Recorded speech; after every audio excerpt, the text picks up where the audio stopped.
In this session, we want to implement a UML loop in PowerShell. So if we look at our UML model over here, simple model, just a system, no objects. We have a few variables declared like I've been doing. Then we have our fib array of 39 numbers declared. And that's, then we initialize fib element 0 to the value of 0. We assign fib element 1 the value of 1. I'm making a variable called count here and assigning it a value of 37. Make another variable called index, assign it a value of 2. And then we recognize our loop here by the fact that whenever we see a path that comes back from one action to a previous action, we know there's some loop repetition going on here. And then furthermore, that loop should be based upon some condition. So there should be some condition for the loop to continue and when to stop. We see the condition here is that value of the variable count being greater than 0. When that is true, we'll come through and do these statements, and we'll repeat these statements again and again until count is not greater than 0, which means that somewhere in the loop variable should be being affected, should be being changed. And we see that count is being decremented. It's being assigned whatever count was minus 1. So we see that count starts off at 37. 37 is greater than 0, so it will come through the loop, and then it'll get decremented to 36. We'll check again. 36 is greater than 0, so we'll do loop again. 35 greater than 0, 34 greater than 0, and so on, all the way until count actually gets decremented to 0. Then it'll no longer be greater than 0, so it will stop and then go on to whatever is next after the loop body, which in this case is nothing. I'm just ending. So inside the loop body, then what we're saying is that fib element index, okay, and index is starting at 2, so we're skipping over the first 2 elements that we've defined here. Fib element index is being assigned whatever fib element index minus 1 was plus whatever fib element index minus 2 was. So here's the previous value and the previous value. We're adding those together and assigning those to this position in our fib array. And then finally, index is being incremented each time through the loop as well. Okay, so let's look at that in code then. What we see in the code then is there are the first 3 declarations. No surprises there, I don't think. Here is the fib array being declared, and so here's where we're saying that, let me get it there. Fib is being initialized to an integer array of 39 elements. We saw that in the previous session. And then the first 2 elements of fib, are being initialized. Come on. There we go. Okay, so that would be these 2 statements. And then we have our variables, count and index, being declared and initialized. And then for the loop, I am using a while loop here, which is probably about the most flexible. That and its cousin do, which we'll see in another session. But these loops will always work. There are some other types that are frequently available that work under certain conditions. Okay, so basically, while is the keyword to introduce a loop, and in parentheses following it is the condition. So it looks kind of like a function with the input being the condition here. And so while this condition evaluates to true, so it has to be an expression that evaluates to true or false. While it evaluates to true, the loop body, the statements in the curly braces, will be executed.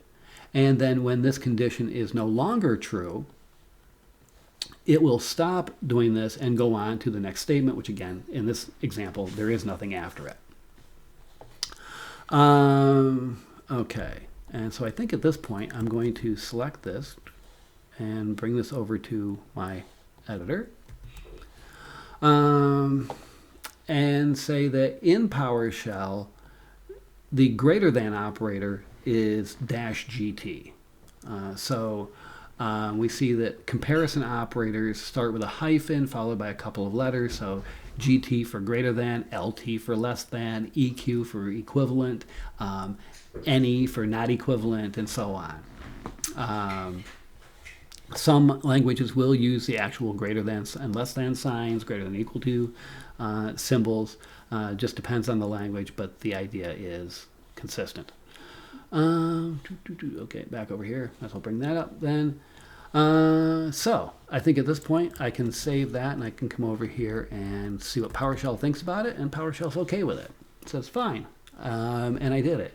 And I know you're like, well, okay, but did it really do it? So let's say that, in the end, I write to the host $, let's say count.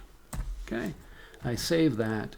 I come over here and we see that count has a value of 0, okay, which we said it should be because this loop should stop when count is no longer greater than 0. So the first time counting down, the first time it'll be not greater than 0 is when it is 0. And you're like, well, okay, but did it do it every time? Maybe something weird is going on with initializations. So I say, okay, I'm going to copy that and I'm going to paste it into the loop body, remembering that white space indentation isn't critical here. And so now when I run it, we see that sure enough, count starts off at 36, and that's because I am printing it out in the loop after I've done the decrementing. Okay, so it did start out at 37. It was decremented to 36, and that's when I printed it out. I'll show in a minute. I can change that, and we'll see. But it starts out at 36, counts down all the way down to 0. And then why do I see 0 twice? Well, this is the final 0 in the loop, and then here is the 0 after the loop. Okay. So if I was to cut that out of there and paste it in before here and run this, now what we'll see is it starts out at 37. We're seeing the 37 that it starts out at before it's decremented. It counts down to 1. That's the last time in the loop body, and then the 0 is the final. Because the 1 is the final count in the loop body before it's decremented to 0 and stopping.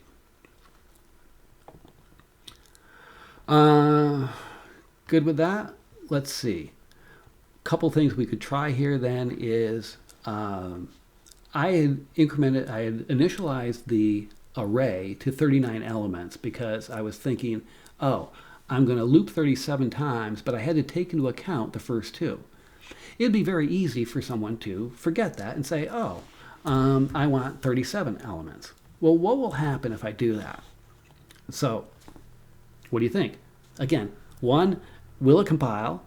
Will it translate? Will it interpret and run? If not, what error message will we get? And 2, if it runs, we'll get an error message.